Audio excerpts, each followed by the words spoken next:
Hello students. So today in this video I will discuss about next topic, joints. We were covering chapter skeleton system. Our next topic is joint. So what is a joint? Definition is the point at which two separate bones meet. That point is known as joint. So that area is known as joint. In our body there are total 3 different types of joints.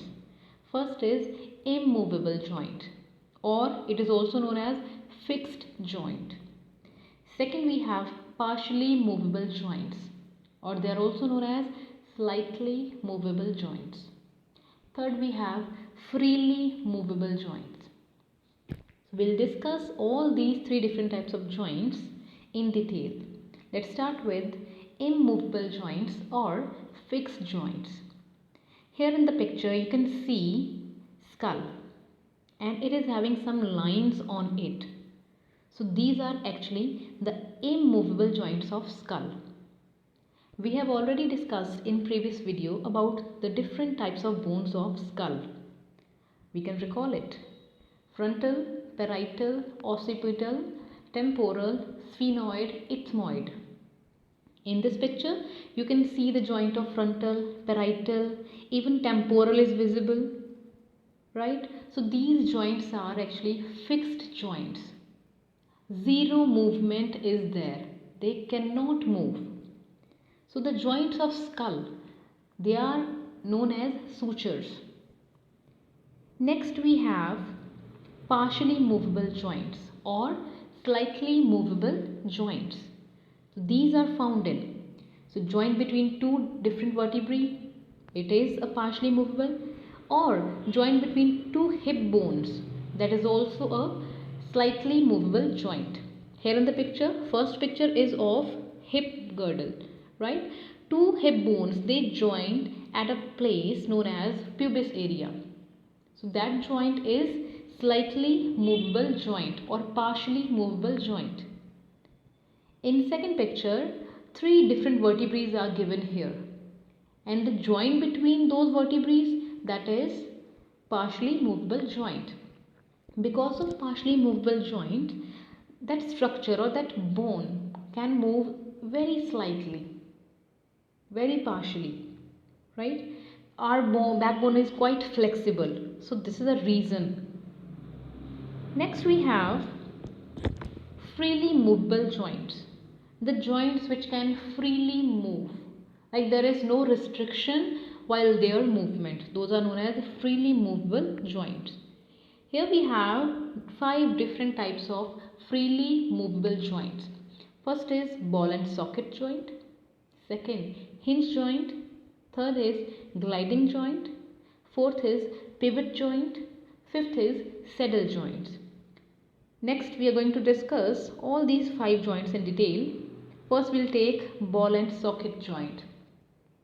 By its name, it's quite clear that there are 2 different bones which are joining together.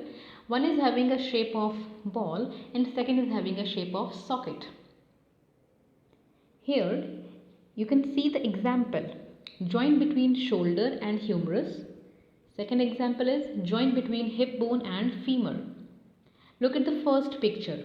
Here hip bone is shown with a cavity known as acetabulum, and femur, thigh bone, is attached in that cavity. The end of femur is having a ball shaped structure, ball shaped ending, so that can easily fix into the socket of hip bone. Moving to next picture, we can see here scapula and humerus.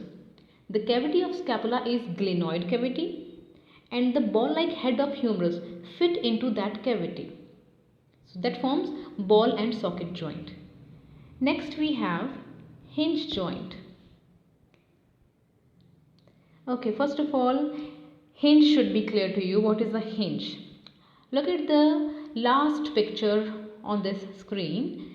It has shown the shape of hinge. You have seen hinge in your doors also. This is the reason doors can move in one direction only. So we have example here. hinge joint is present between elbow and your knee, right? So elbow is there. The elbow joint is formed with three different bones. One is humerus, second is radius and ulna.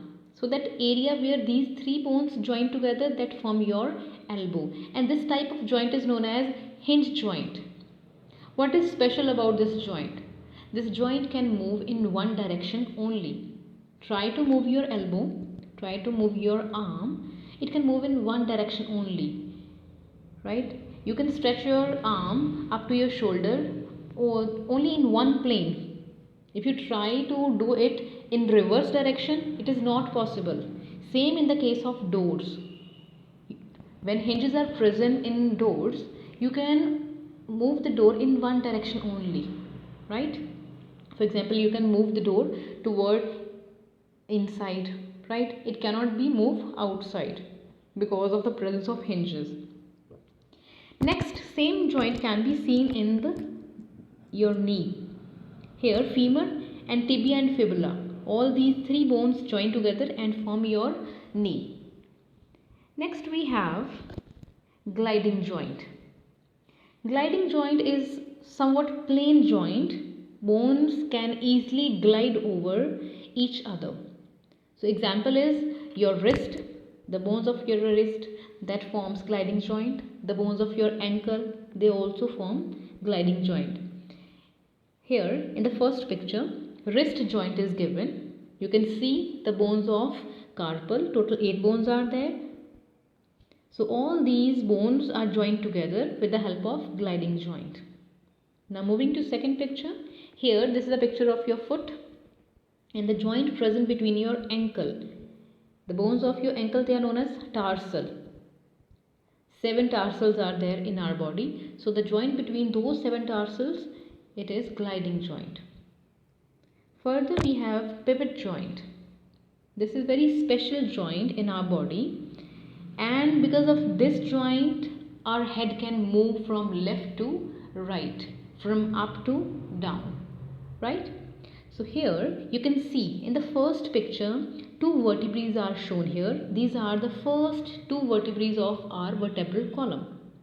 The first region of our column is cervical region. So its first 2 vertebrae. First one is atlas, second one is axis. So these are the names of first 2 vertebrae. In the second picture you can see here how the skull is articulated with the first and second cervical vertebrae. This is the reason, because of pivot joint you can see, as in previous video we have discussed journal structure of a vertebrae. So these two, atlas and axis, they don't resemble with the journal structure of the vertebrae because they are forming the pivot joint. They help in the movement of your head from left to right and right to left. So this is the reason they have different shape. Next we have saddle joint. In some books saddle joint is not at all mentioned, but it should be clear to you what it is. This joint is special joint present in your thumb. Let's talk about the specialty of your thumb. Try to hold anything with your hands and fingers without using your thumb. It's very difficult to hold anything. It's very difficult to pick anything. So what is the reason? The reason is the saddle joint of your thumb.